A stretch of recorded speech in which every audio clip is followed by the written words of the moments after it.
पैसा जिंकला, संघर्ष हरला. अरे असं होत नाही. आमच्या कोल्हापुरामध्ये शिरोळ गाव, त्या शिरोळ तालुक्यामध्ये नांदणी नावाचं गाव आहे. त्या नांदणी गावामध्ये महादेवी नावाची हत्तीण होते.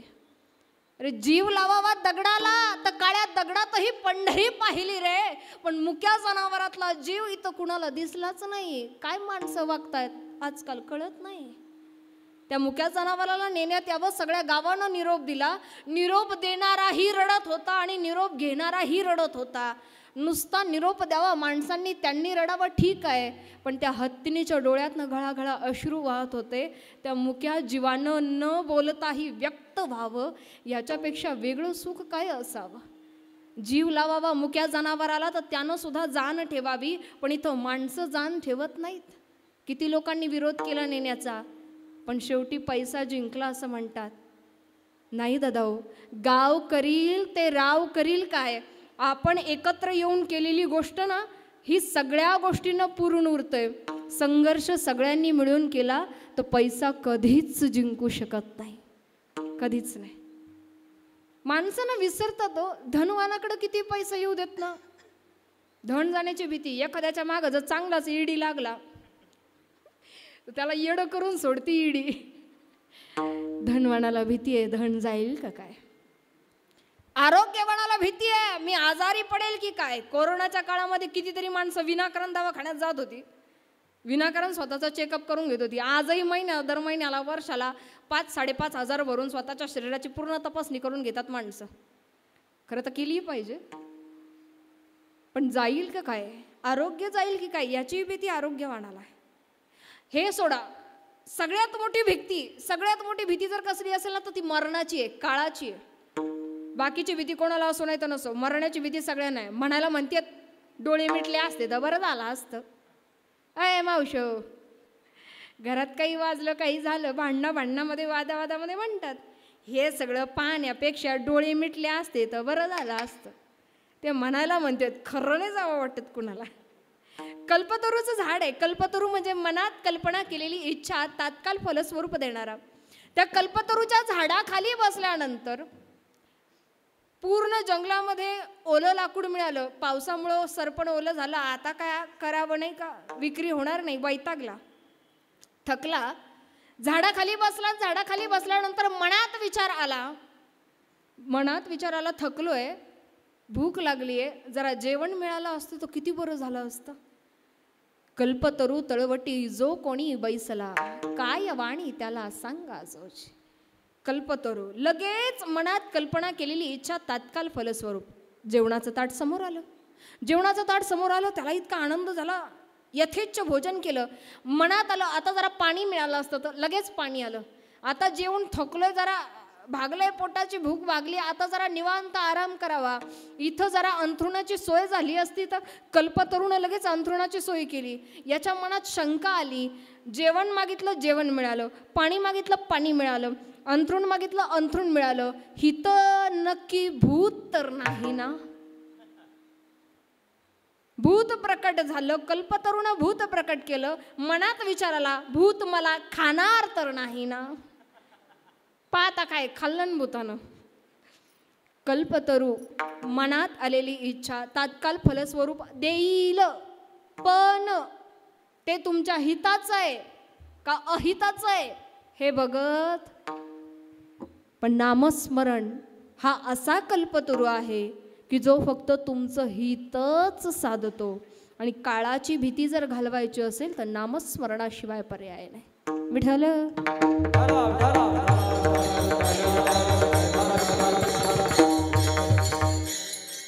नाथबाबांनी जेव्हा एक मनुष्य आला आणि भीती मरणाची खूप, नाथबाबांना विचारावं, नाथबाबा अहो मला माझं मरण कळालं असतं तर.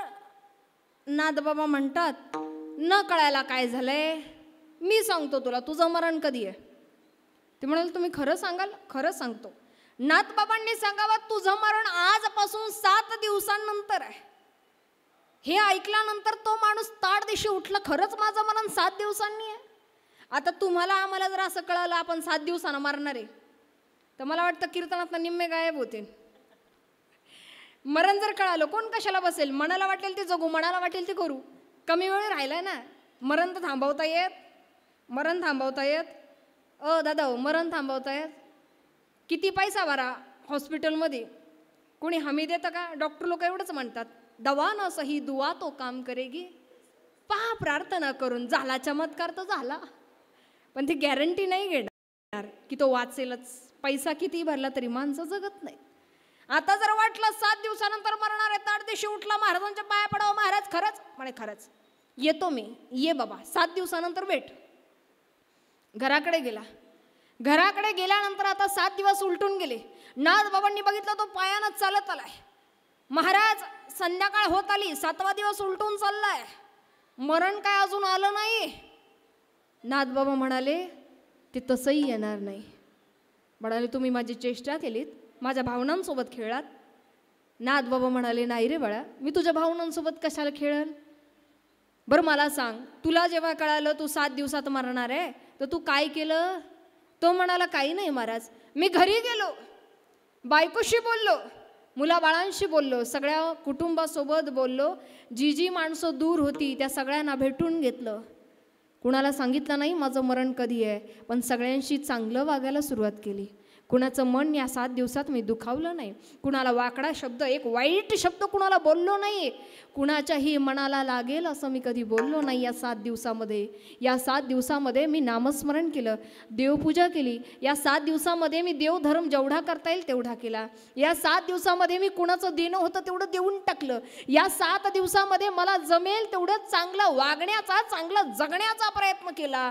नाथ बाबा म्हणतात की अरे वेड्या, मरण जर कळालं की 7 दिवसात आहे म्हणून तू एवढं चांगलं जगायला लागला, मग विचार कर, जर मरण पुढच्याच क्षणी येणार असेल आणि आता जर तुझं सगळं क्लिअर असेल, आयुष्यातलं जगणं वागणं जर चांगलं असेल, तुझं कर्म एवढं शुद्ध होत असेल, तर विचार कर मरण येण्याच्या क्षणापर्यंत तुझ्या मनाची किती शुद्धी झालेली असेल.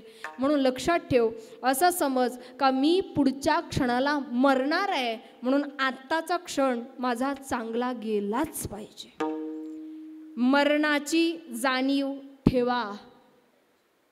उद्या हे करून उद्या ते करू, काय माहीत उद्या जगू की नाही. आजचा दिवस माझ्या हातात आहे, मी आज काय करू शकतो. याच्या घरात काय चाललंय, त्याच्या घरात काय चाललंय, आणि याचं असं झालं आणि त्याचं तसं झालं. अरे तुमचं काय चाललंय? तुम्ही स्वतःचा उद्धार करण्याकरता काय केलंय? मिळालाय, दुर्लभ नरजन्म मिळालाय, याचा उद्धार व्हावा. तुम्ही गेल्यानंतर घरचे सगळे हे कार्यक्रम करतीलच. आता असं वाटत नाही, कलियुग आहे. काय सांगावं कुणाचं नशीब कसं. आपण गेल्यानंतर एवढे मोठे कार्यक्रम आपले झाले तर बरं आहे, नाही तर नाही घडलं ना आपल्या मागं पिंडदान, तर आपला उद्धाराचं काय आहे. बरीच माणसं आता येतात काशीच्या ट्रिपला तर स्वतःच पिंडदान करून येतात, कारण पुढचा भरोसाच राहिला नाही आहे. तुम्ही तुमच्या उद्धारासाठी काय करताय? श्रावण महिन्यामध्ये किती महादेवाची भक्ती करा. महादेव भोळा आहे, पण एवढाही भोळा नाही. तुम्ही मागल्या महिन्यापोत किती खांड तोडले त्याला माहीतच नाही. ऐका, पोटतिडकीनं सांगणं, तुम्ही इथं बोलणारा वक्ता लाख मोठा आणा, इथं बोलणारा वक्ता महाराज किती मोठा असू देत, पण तुमचा उद्धार हा तुमच्या स्वतःकडनंच होणार आहे. परमार्थाची अनुभूती तुम्ही स्वतःच घ्यायची आहे. संत मांदियाळी सांगतात, ग्रंथ मांडतात, आमच्याकडनं ते मांडलं जातं, पण काय ऐकावं, किती ऐकावं हा ज्याचा त्याचा प्रश्न आहे. बोलणाऱ्यानं बोलावं, ऐकणाऱ्यानं ऐकावं, पण ऐकणाऱ्याने मात्र शब्द आणि शब्द अंतःकरणात साठवावं. भीती प्रत्येकाला आहे मरणाची, पण तुकोबाराय म्हणतात आम्हाला नाही. आम्ही तर म्हणतो परत परत जन्माला येऊ. तुका म्हणे गर्भवासी सुखे घालावे आम्हा. परत येऊ आम्ही, गर्भवासाचं दुःख सुद्धा सोसू, आम्हाला भीती नाही मरायची. उलट आता एवढं मागणं आहे देवाजवळ का एवढा हक्क असावा आता आमचाही अंतावरती, एवढा हक्क असावा आता आमचाही अंतावरती. या श्वासांची माळ तुटावी ती फक्त या मंचावरती. माझ्या पांडुरंगाचं नाम मुखात असताना मरण यावं. मरायचं तर साऱ्यालाच आहे, फक्त चांगल्या जागेवर यावं, चांगलं यावं.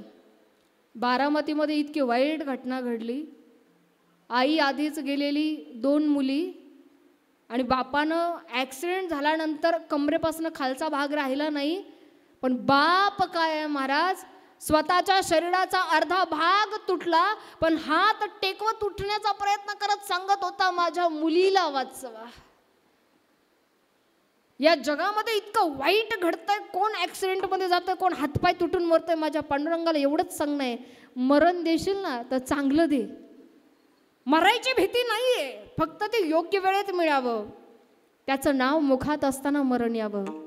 मी कुणाचंही कधी वाईट करू नये, माझ्याकडनं दुसऱ्याला मानसिक त्रास कधीच होऊ नये एवढं मागणं भगवंताकडं. तुकोबरा म्हणतात, आम्हाला मरण्याची भीती नाही, आमचा काळ जरी आला तरी मागे सारू एवढी ताकद माझ्या भगवंतानं द्यावी. का? कारण आम्ही त्या हरीचे दास आहोत. अभंगाचं पहिलं हरीच्या दास